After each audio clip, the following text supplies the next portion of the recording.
നിങ്ങൾ ചേട്ടൻ ബിൽ ഗേറ്റ്സിനെ കണ്ടോ? ക്യാമറകളൊക്കെ എവിടെ വെച്ചത് നമുക്ക് പോലും അറിയില്ലട്ടാ. അത്തോളം നമ്മുടെ നെഞ്ചത്ത് വീട്ടാ. അപ്പൊ നമ്മള് ബിൽ ഗേറ്റ്സിന്റെ വീട്ടിൽ പോയിട്ട് ഒരു ചായ കുടിച്ചാലാ. ഫയർ ആംസ് ഒക്കെ പറഞ്ഞ ടീമുകള് തോക്കും പിടിച്ച് നിൽക്കണ്ടേ. ഇതൊക്കെ നമ്മൾ വന്ന് ഒരു റഡാറിൽ ഓണയുണ്ട്. നമ്മളിപ്പോ ഒരു മോളിൽ നോക്കണ്ടാവും. അങ്ങനെ നമ്മള് ആമസോണിന്റെ മൊയിലാളി താമസിച്ചിരുന്ന വീടിന്റെ അയൽപ്പക്കം കാണാൻ വേണ്ടി പോവാ. അങ്ങനെ നമ്മള് മൈക്രോസോഫ്റ്റ് കഴിഞ്ഞു കഴിഞ്ഞാൽ സിയാറ്റിൽ കാണിക്കേണ്ടത് ലോകത്തിലെ അടുത്ത വലിയ കോടീശ്വരൻ ആമസോണിന്റെ ഇന്നൊരു ചെയ്യാമോ നമ്മള്. ഇനി നമ്മള് ആമസോൺ എന്ന് പറഞ്ഞ കമ്പനി തുടങ്ങിയ വീട്ടിലോട്ട് പോകും. ഗാരേജ് കാണിക്കാൻ പോവാ. ഗരാജ് അല്ലേ? തുടങ്ങിയത് അവിടെ നിന്ന് ഈ ലോകത്ത് മൊത്തക്ക് സാധനം എത്തിക്കണല്ലോ അവര്. പിടിക്കല്ലേ അപ്പൊ നമുക്ക്. പിന്നെ ഇടയ്ക്ക് കുറച്ച് മൈക്രോസോഫ്റ്റ് ബിൽഡിങ്ങുകളും കൂടെ കണ്ട് നമുക്ക് ജെഫ് ബീസോസിന്റെ ഒറിജിനൽ വീട്ടിൽ പോകാം. ആമസോൺ തുടങ്ങിയ വീട്. അവിടെ ഒരു കഫേ അല്ലെങ്കിൽ മുമ്പ് നമ്മൾ കഫേ എടുത്തോല്ലോ, ഇനിയിപ്പോ വേണ്ട. അപ്പൊ നമുക്ക് നേരെ പോവാം. എന്തായാലും ബിൽ ഗേറ്റ്സിന്റെ അവിടെ നമുക്ക് കാപ്പി കുടിച്ചുട്ടാ. അല്ലെ, മൈക്രോസോഫ്റ്റിന്റെ കാപ്പി കുടിക്കാണ്ട് ഇവിടെ നിന്ന് പോവാൻ പറ്റുമോ? അതെ.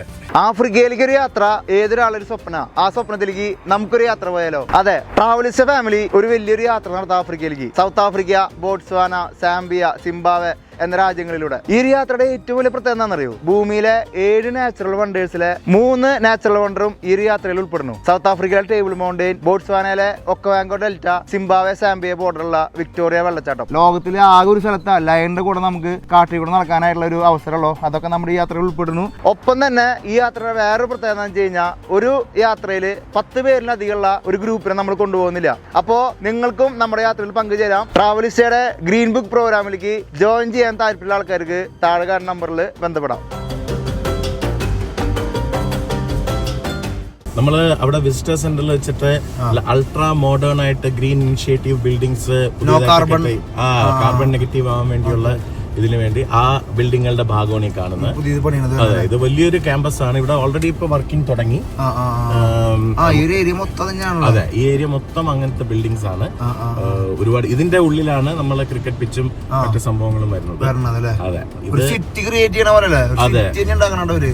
അതെ.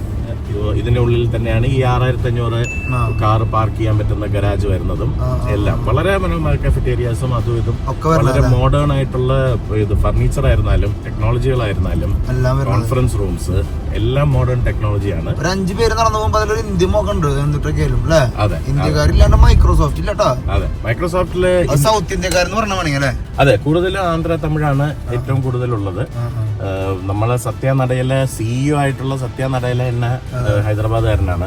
തമിഴ് ബുദ്ധിക്ക് ഇതിൽ പ്രത്യേക ഒരു ഇങ്ങനത്തെ സെൻസ് ബുദ്ധി ഉണ്ടല്ലേ തമിഴ് ആന്ധ്രക്ക്. എന്നാലും അവർ ജനറ്റിക്കലായിട്ട് വേറെ സാധനമാണ്. അതെ, നമ്മള് തമിഴന്മാരെന്നൊക്കെ പറഞ്ഞ് വെറുതെ കളിയാക്കും.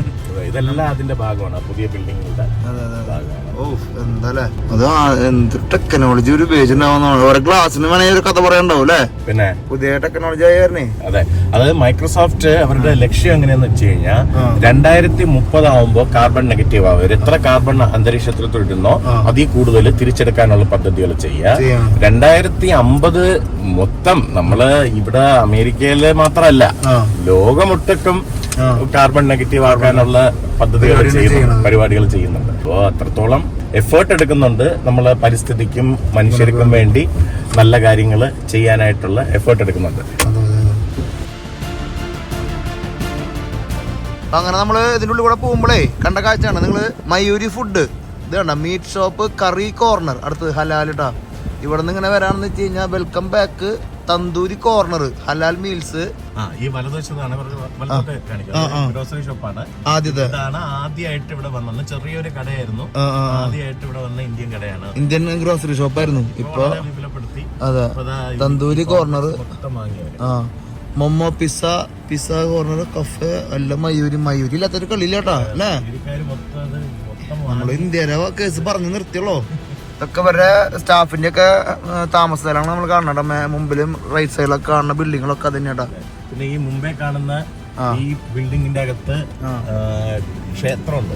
ഈ ബിൽഡിങ്ങിന്റെ അകത്ത് ഒരു ഓഫീസ് റൂം എടുക്കില്ലേ, വാടകയ്ക്ക് ഓഫീസ് റൂം എടുത്തിട്ട് അതിന്റെ അകത്ത് വിഗ്രഹങ്ങളൊക്കെ കൊണ്ടുവച്ച് ക്ഷേത്രം.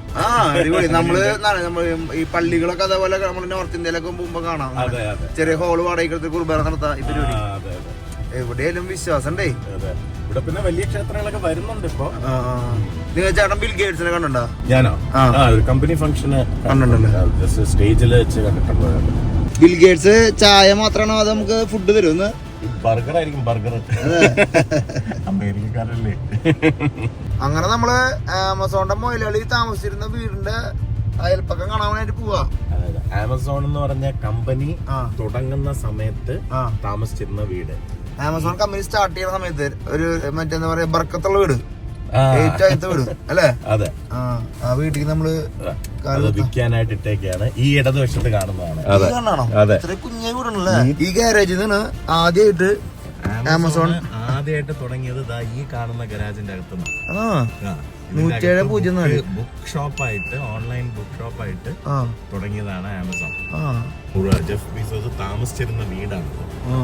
ഇവിടുന്ന് തുടങ്ങി ആമസോൺ ആണ് ഇന്ന് ലോകത്തെ ഏറ്റവും വലിയ പണക്കാരനെ സൃഷ്ടിച്ചിരിക്കുന്നത്. ലോകത്തെ കീഴടക്കിയിരിക്കാന്ന് പറയാം ഓൺലൈൻ ബിസിനസ്സിൽ അല്ലേ? അതെ. ലോകത്തിലെ ഏറ്റവും വലിയ പണക്കാരൻ താമസിച്ചിരുന്ന അല്ലെങ്കിൽ തുടങ്ങിയ ഒരു വീടുണ്ട്. ആ വീടിന്റെ സ്ട്രക്ചർ ഒന്ന് കൊണ്ടുപോയാലോ? അങ്ങനത്തെ ഒരു വീട് വേണമെന്ന് വെച്ചാൽ നമുക്ക് വാസ്തു നോക്കിട്ട് എടുക്കണമെന്നല്ല കേട്ടോ. വാതിലിന്റെ നേരെ കോണിയൊന്നും ഇല്ലല്ലോ. അതിന്റെ ഉള്ളിൽ ലൈറ്റ് പോയിക്കണുണ്ടോ? ഒരു നാച്ചുറൽ ലൈറ്റ് പോയിക്കണുണ്ടോ വീടിന്റെ ഉള്ളിലേക്ക്? അതൊക്കെ ഉണ്ടാവട്ടെ. ചിലപ്പോ വേറെ എനർജികളൊക്കെ വരുന്നുണ്ടാവും, പറയാൻ പറ്റില്ല. പക്ഷെ ഈ വീട്ടിൽ നിന്ന് പോയിട്ട് ആള് ലോകത്തിലെ ഏറ്റവും വലിയ ആളായത് അങ്ങനെ ഉണ്ട്.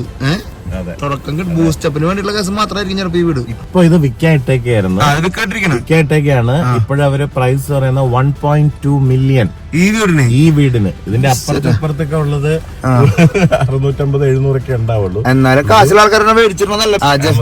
ജെഫ് ബീസോസിന്റെ വീട്ടിൽ താമസിക്കണമെന്ന് പറയാല്ലേ? അല്ല, ഇന്ന് 1.2 മില്യൺ വാങ്ങിച്ചിട്ട് അടുത്ത 2 മില്യണിന് വിൽക്കും 5 വർഷം കഴിയുമ്പോ. എന്താല്ലേ ഞാൻ ഫോർസ് ചെയ്തിട്ടുണ്ടാ. ആമസോണിന്റെ മൊയിലാളി തുടങ്ങിയ അഭ്യാസം ഈ ഷട്ടറിനുള്ളിൽ നിന്നാന്ന് പറയുമ്പോഴാണ് കേട്ടോ അടുത്ത രസം. അകത്ത ആളുണ്ടെങ്കിൽ ഒരു ചായ കുടിച്ചിട്ട് പോയിരുന്നു. ആരും ഇല്ല എന്റെ ഉള്ളിട്ടാ. അതിന്റെ ഒരു വ്യത്യാസം കൂടി ഉണ്ട്. എന്താല്ലേ 1.2 മില്യൺ. എനിക്ക് തോന്നുന്നത് കാലിഫോർണിയയിൽ വെച്ച് നോക്കുമ്പോ ഇത് വലിയ റേറ്റ് അല്ല കേട്ടോ അല്ലേ? കാലിഫോർണിയയിൽ ഇങ്ങനത്തെ ഒരു വീട് കിട്ടണമെങ്കിൽ എന്തോരം കൊടുക്കണം അറിയോ? അതായത് ഇപ്പൊ ഈ കാണുന്ന വീടില്ലേ, ഈ വീടിന്റെ വില ഈ ഇടതുവശത്ത് കാണുന്ന വീടിനെ കാട്ടി വലുതാ. ഇതിനേക്കാളും വില റേറ്റ് ആണല്ലേ? ഒറ്റ നിലയിൽ എന്താ പവറാണ് കേട്ടോ. അടുത്തുള്ളതൊക്കെ വലിയ വലിയ വീടുകളാണ്. പക്ഷെ ഇവിടെ ഏറ്റവും വിലയുള്ള ആ വീടിന്, ഈ വീടിനേക്കാളൊക്കെ റേറ്റ് ആണ് ആ വീട്. പക്ഷെ അത് ഇനി എത്ര മില്യൺ കൊടുത്താലും ആൾക്കാർ മേടിക്കുന്നുണ്ടാ. ഇപ്പൊ മറ്റേ ബിൽഡിംഗ് വെച്ചിട്ടുണ്ടാ. ബിൽഡിംഗ് ഉണ്ട്. ബിൽഡിംഗ് എന്ന് പറഞ്ഞാൽ നമ്മള് അവരൊരു റേറ്റ് ഇട്ടിട്ടുണ്ട്. പക്ഷെ ആൾക്കാർ വന്നിട്ട് അതിന് കൂടുതൽ പറയും, അപ്പൊ അടുത്ത ആള് അതിന് കൂടുതൽ പറയും. അപ്പൊ വേണോന്നുള്ളവര് അതിനനുസരിച്ച് അടിച്ചടിച്ച് വരും. ലേലത്തിനൊക്കെ വീട് കച്ചവടം ചെയ്യാട്ടോ. അതിലും കാശ് കിട്ടണ ആൾക്ക് അല്ലേ? എങ്ങനെ പോലും കാശ് തുടങ്ങി കിട്ടാനപ്പോ ആ പാടുള്ളൂ. അത് കഴിഞ്ഞ് എന്ത് ചെയ്താലും കാശ് പറയുന്ന കാര്യം വെറുതെ ഒന്നല്ലോ. നമ്മള് ചെറിയ സംഭവങ്ങളൊന്നും പിടിക്കാറില്ലല്ലോ. നമ്മള് സിനിമാ നടന്മാരെ അല്ലെങ്കിൽ ഷാറുഖ് ഖാന്റെ വീടിന്റെ മുമ്പിൽ പോയ കഥ എന്നല്ലാട്ടോ നമ്മള് പറയാൻ പോണത്. ബിൽ ഗേറ്റ്സിന്റെ വീടിന്റെ മതില് കാണാനായിട്ട് പോവാ. വീടിന്റെ ഭാഗം കാണാൻ പറ്റും, നമുക്ക് നോക്കി നോക്കാം. നമ്മുടെ ചക്ക നമ്മളെ കൊണ്ടുപോകാന്ന് പറയണ്ടേ, പിടിക്കില്ലേ? അത് സാധാരണ ഇവിടെ പ്രൈവറ്റ് റോഡ് നമുക്ക് കയറാൻ പറ്റില്ല ബിൽ ഗേറ്റ്സിന്റെ വീട്ടിലോട്ടുള്ള. പിന്നെ അതിന്റെ പുറത്തോടുള്ള അവരുടെ നമ്മൾ ഔട്ട് ഹൗസ് പോലത്തെ സ്ഥലത്തിന്റെ ബാക്ക് സൈഡിലേക്ക് എത്താം. അത് ഒരു ചെറിയൊരു ഭാഗം കാണാം. ബിൽ ഗേറ്റ്സിന്റെ വീടിന്റെ വല്ല തോക്കും ചാടി വരുമൊന്നും പറയാൻ പറ്റില്ല. മഞ്ജു വാര്യർ വീടിന്റെ മതില് കാണിച്ചിട്ട് ഗേറ്റ് കാണിച്ച് തുടങ്ങിയതല്ലേ? അപ്പൊ എന്തായാലും ഇതിന് ചാൻസ് ഇല്ലേക്കില്ല. ലോകത്തെ ഏറ്റവും വലിയ പണക്കാരികൾ താമസിക്കുന്ന സ്ഥലമാണ്. സ്ട്രീറ്റ് നമ്മൾ കാണാ. അതെ, ഓരോ വഴി പോണോ. ഇതൊക്കെ സെക്യൂരിറ്റി ക്യാമറകളാൽ സെറ്റ് ആയിരിക്കും കേട്ടോ. ഭയങ്കര വ്യൂവിന്റെ നടുക്കില് താമസിക്കുന്നവരൊക്കെ വന്നു പോണ ഹെലികോപ്റ്റർ, ബോട്ട്, ഈ റൂട്ടിലൊന്നും അവർ വന്നിട്ടുണ്ടാവില്ല ശരിക്കും. അതെ, ഒരു ബോട്ടിലും ഹെലികോപ്റ്ററിലൊക്കെയാണ് വന്നിട്ടുണ്ടാവട്ടോ. നമ്മൾ ബിൽ ഗേറ്റ്സിന്റെ വീട് തേടിയിട്ടുള്ള യാത്ര ഒന്ന് ആലോചിച്ച്. മഞ്ജു വാര്യർ വീട്ടിൽ നിന്ന് തുടങ്ങിയിട്ടേ ബിൽ ഗേറ്റ്സിന്റെ വീട്ടിലേക്ക് എനിക്ക് തന്നെ ചിന്തിക്കാൻ പറ്റില്ല. ഞാൻ മഞ്ജു വാര്യർ വീട്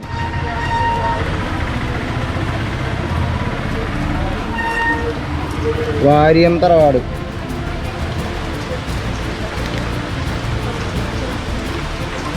ഇതിന് തൊട്ടിപ്പുറത്ത് തന്നെ ഒരു അമ്പലമാണ് കണ്ട. ഒരു കുടുംബക്ഷേത്രം തോന്നുന്നുണ്ട്. അല്ല, പുള്ളി ശ്രീ കാർത്തിയാനി ഭഗവതി ക്ഷേത്രം, കൊച്ചിൻ ദേവസ്വം ബോർഡിന്റെ കീഴിലുള്ള ഒരു അമ്പലമാട്ടത്. മറ്റേ വൃത്തിയാക്കാൻ വരുന്ന ആളും പണക്കാരനായിരിക്കില്ലേ? മിന്റെ കാശാന്ന് പറഞ്ഞ പോലെയാ. ചെറിയ വീടാണെങ്കിൽ നോക്കിയാ കുഞ്ഞേ വീടാണ്. പക്ഷെ മില്യൺസ് ആയിരിക്കട്ടെ. അത് വീട് ആകെ ഒരു റൂമൊക്കെ ഉണ്ടാവുള്ളൂ അതിൻ്റെ ഉള്ളു. പക്ഷെ മില്യൺസ് വാല്യൂ ഉള്ള വീടുകളാണ് നമ്മൾ കാണുന്നത് കേട്ടോ. ഏതാ വേൾഡ്, ഏതാ ലോകം അല്ലേ? ബിൽ ഗേറ്റ്സിന്റെ വീട് തേടിയിട്ടുള്ള യാത്ര തുടർന്നുകൊണ്ടിരിക്കുന്നു കേട്ടോ. ഏകദേശം നമ്മള് എത്തി തന്നെ പറയണേ. ബിൽ ഗേറ്റ്സിന്റെ വീടിന്റെ മതില്. ഇത് മഞ്ജു വാര്യർ വീടിന്റെ മതിലിനേക്കാളും നല്ല ഭംഗിട്ടാ. ഇതിന്റെ ഉള്ളിലേക്കുണ്ടല്ലോ പറ്റുള്ളൂ. പക്ഷേ ഇത് ബിൽഗേറ്റ്സിന്റെ വീടിന്റെ ഫ്രണ്ട് ഭാഗം ഇറങ്ങിയൊക്കെ ഫോട്ടോ എടുത്തല്ലേ നമ്മുടെ നമ്മുടെ നെഞ്ചത്ത് വീടാ. അപ്പൊ നമ്മള് ഇവിടെ നിന്ന് ആ ജീപ്പും കണ്ട് പതുക്കെ ബിൽഗേറ്റ്സിനോട് താറ്റ പറഞ്ഞിട്ട് പിടിക്കാടാ. ബിൽഗേറ്റ്സ് ചായ തരോ? അതെ, ഇവിടെ ഫയർ ആംസ് ഒക്കെ പറഞ്ഞ ടീമുകൾ തോക്കും പിടിച്ച് നിൽക്കുന്നതിന്റെ ഉള്ളൊക്കെ ഇതിനുള്ളൊക്കെ ടീമാട്ടാ. ക്യാമറകളൊക്കെ എവിടെ വെച്ചത് നമുക്ക് പോലും അറിയില്ലട്ടാ, അവർക്ക് തന്നെ അറിയില്ല എവിടെ വെച്ചത്. അതേപോലെ ക്യാമറ ബിൽഗേറ്റ്സിന്റെ അഡ്രസ്സിൽ നമ്മൾ കാണാം. ഈ റെഡ് മാർക്കാണ് അഡ്രസ്സ് വരുന്നത്. ഇവിടെ നമ്മൾ നിൽക്കണം കേട്ടോ. ഇവിടെയൊക്കെ ഫുള്ള് ഗ്രീനറി ഉണ്ട് ഇവിടെ ഈ ഭാഗത്തൊക്കെ. നമ്മൾ കാണുന്ന ഗേറ്റ് ഇവിടെ ഉണ്ട് കേട്ടോ.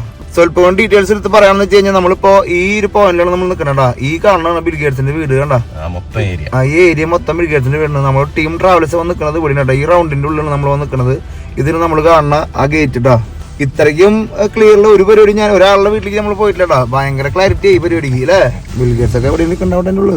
സെക്യൂരിറ്റി ഒക്കെ വേറെ ഒരു രൂപമായിരിക്കട്ടെ. ഇതൊക്കെ നമ്മൾ വന്ന് ഒരു റഡാറിൽ ഓണയുണ്ട്. നമ്മളിപ്പോ ഒരു മോളിൽ നിന്ന് നോക്കണ്ടാവും. എന്തായാലും ഇത്രയ്ക്കും സെക്യൂരിറ്റി ആയിട്ട് നമ്മൾ അംബാനിയുടെ വീടിന്റെ മുമ്പിൽ കൂടെ പോയിട്ടുണ്ടോ. ഈ സെക്യൂരിറ്റിനേക്കാൾ സെക്യൂരിറ്റി ആണ്. അത് ആ വഴി കൂടെ തന്നെ പോകാൻ പറ്റില്ലട്ടാ. ബിൽഗേറ്റ്സിന്റെ വീടിന്റെ മുമ്പിൽ അത്രയ്ക്ക് സെക്യൂരിറ്റി ഇല്ലടാ. അംബാനിയുടെ വീടിന്റെ മുമ്പിൽ കൂടെ പോകുമ്പോഴായിരുന്നു വെച്ചാ. ഓ, എന്തായാലും താങ്ക് യു. ഐശ്വര്യം മാറുന്ന മുഖം കാണുമ്പോ പവർ പറയാതിരിക്കാൻ പറ്റുന്നില്ല. നിങ്ങൾക്ക് എങ്ങനെ വെച്ചാൽ നിങ്ങൾക്ക് എല്ലാവർക്കും ഒരു ഐശ്വര്യം ഉണ്ടല്ലോ അല്ലെ.